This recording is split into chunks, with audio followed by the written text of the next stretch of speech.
ঘরে নেই খাবার ও শরীরে শক্তি, এমনকি খোঁজ নেয়ার মতো নেই কেউ।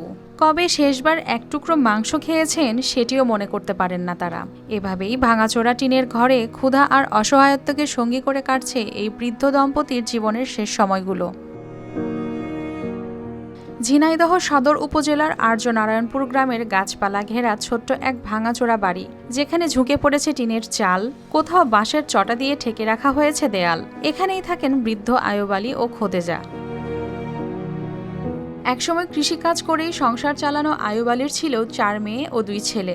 2 মেয়ে আগেই মারা গেছেন। বাকি দুজনের দরিদ্র পরিবারে বিয়ে হওয়ায় বাবা মাকে তেমন সহযোগিতা করতে পারেন না, আর ছেলেরা তাদের রেখে অন্যত্র চলে যাওয়ায় রাখেন না কোনো খোঁজ। মানে থাকি আমরা সাল পাল যার মতন শেষে চলে গেছে। তিনজন মেয়ে আছে, তারা দূরই পরের বাড়ি থাকে। পরের বাড়ি থাকলে তো বাগের দেখাশোনা করা। আমরা কোনো রকম চালাই খাই, পাড়ার মানুষ দেখে, ভাই চাল পালে দেখে, যে জায়গাটুক ছিল বেছে সেই জায়গাটুক হইল তারা আমার বস্তি দেশে থাই। আমরা রাঁধুনি মেজবানি মাংস মশলা থাকলে আসল মেজবানি রান্না কোনো ব্যাপারই না। প্রায় শতবর্ষী এই বৃদ্ধের শরীরে বাসা বেঁধেছে নানা রোগ। হারিয়ে ফেলেছেন কাজ করার শক্তি, এমনকি চলাফেরার ভরসা একমাত্র হুইল চেয়ার ও তার বৃদ্ধা স্ত্রী। কিন্তু সেও বার্ধক্যের কারণে ঠিকমতো হাঁটতে পারেন না। তবুও ভালোবাসার টানে স্বামীকে দিচ্ছেন সাধ্যমতো সেবা।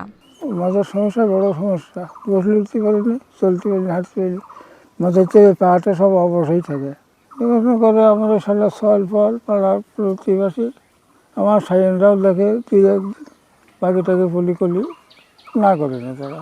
প্রতিবেশীদের সহযোগিতা না পেলে দুমুঠো ভাতও জোটে না তাদের। এমনকি পোশাক বলতে রয়েছে ছেঁড়া ও ময়লা কাপড়ই। তাদের সাহায্যে স্থানীয়রাও সমাজের বিত্তবানদের এগিয়ে আসার আহ্বান জানিয়েছেন। পাড়ার মানুষ যা দেয় তাই খায়, আর টাকা পয়সা নালে খাবো কি করে। স্থানীয় ইউপি সদস্য এই বৃদ্ধ দম্পতিকে দিয়েছেন সব রকম সহযোগিতার আশ্বাস।